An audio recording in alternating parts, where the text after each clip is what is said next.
Let's talk about the best move the Niners have done in free agency. Let's always start positive.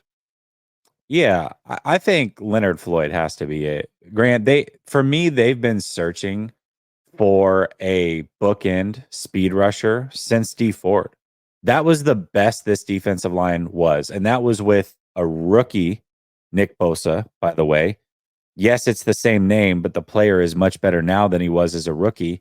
So when I look at what has been the missing sauce and what they've been trying to get, and they found some good guys. I mean, they tried it with Arden Key. You know, he had a decent little season when he was here. They tried it with a Minahu, good player, but not exactly that type of player. Last year, they tried it with Chase Young. They've really been chasing that bookend guy. And Floyd isn't, I don't think at his peak is as good as what a D Ford was, but he's more consistent and he's healthy. And that was the problem back in 2019 as D Ford started to have the back issues again. Didn't know when he would play and when he would miss games, but when he played, the sack numbers were astronomical for that defensive line. I think Floyd can kind of replicate that, but he's more than likely going to play all 17 games, and he's walking minimum 10 sacks every single year. That's without Bosa on the other side. So I think that pairing is what they've been chasing for years, and they finally were able to get it done. I love the signing. I love it too. I got credit Brandon Staley for being certain this is my guy. Pretty much developed him, coached him in Chicago on the Rams. I like another signing. It's kind of under the radar. Leonard Floyd's their best one. But I also like the other DN they signed, Yetur Gross-Matos. And what I like about him is he seems like he might be in that Arden Key mold, where on this team, he'd be a good run defender as an edge rush, on the edge, but he may have some potential as a pass rusher from the interior.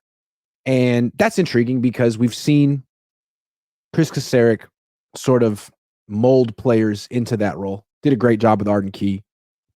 This kid, Gross-Matos, may have that skill set that's been untapped. So I don't know. Like they have options on third down. They could go with Hargrave and Collins on the field, or they could take one of them off and bring in Gross-Matos. It's an option.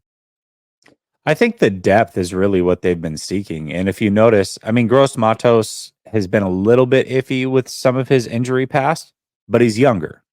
And not Arden Key, Floyd, who's a little bit older, he's been healthy. But basically, if you look at the guys that they've all brought in, they're either much younger than what has been here, or they're a lot healthier. And between all of that, they should have great depth. And this defensive line is always at its best when it has rotational good pieces that they can rely on across the board. And that seems to be what they're chasing.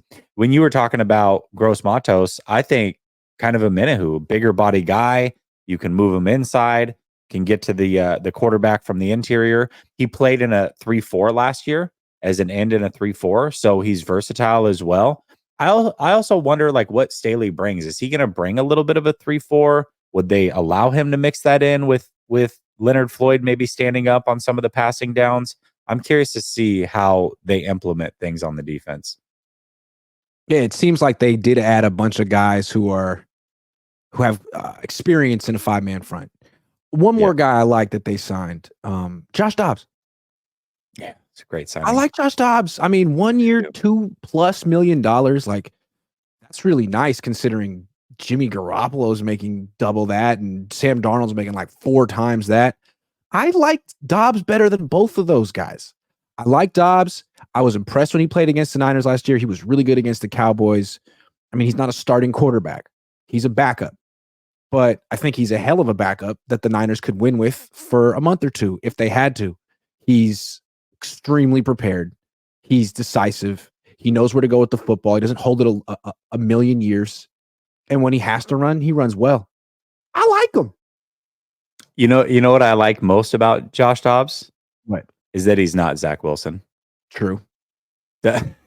They signed not Zach Wilson. That was the best signing that they made, actually. Yeah, he's not a project. He's not controversial. He's not unpopular. He's a good, solid backup that I think the Niners could win with. And I think he gives them a little bit different element. Like, he averages like 5.5 yards a carry. He is a dual threat quarterback. It'd be kind of interesting to see what Kyle Shanahan could do with him for a month if he had to. It might be kind of cool. I think that he kind of fit. He's not the same exact player as Purdy, but he's kind of like Purdy light in the sense that for the most part, if he only has to play a few games, he's probably going to take care of the football. Mhm. He makes very quick decisions, good decisions usually, and he can get mobile if he has to. And those are all the things that Purdy brings. And it's very hard to do that in the NFL, I think, to replicate your starter and bring in a guy who can do similar things for a couple games.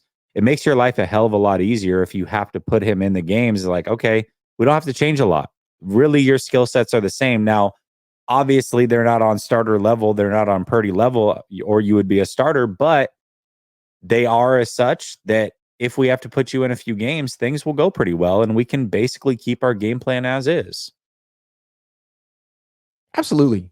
And he seems like a really smart guy who will pick up the system. He got exposed to a version of it with the Vikings, which is probably a reason why the Niners were interested. Got a little bit of advanced exposure to the verbiage and that kind of stuff. I just really like him. I think I he's do good. too. Yeah, of I all do the too. veteran backups, I think this was smart. I mean, he's not going to overshadow the starter. He's not controversial. He's a great story. He's a pastronaut. He is the pastronaut. That's exactly what he is. The other thing too, I like it when I'm surprised a little bit. And when you're trying to figure out, okay, who's the backup quarterback going to be?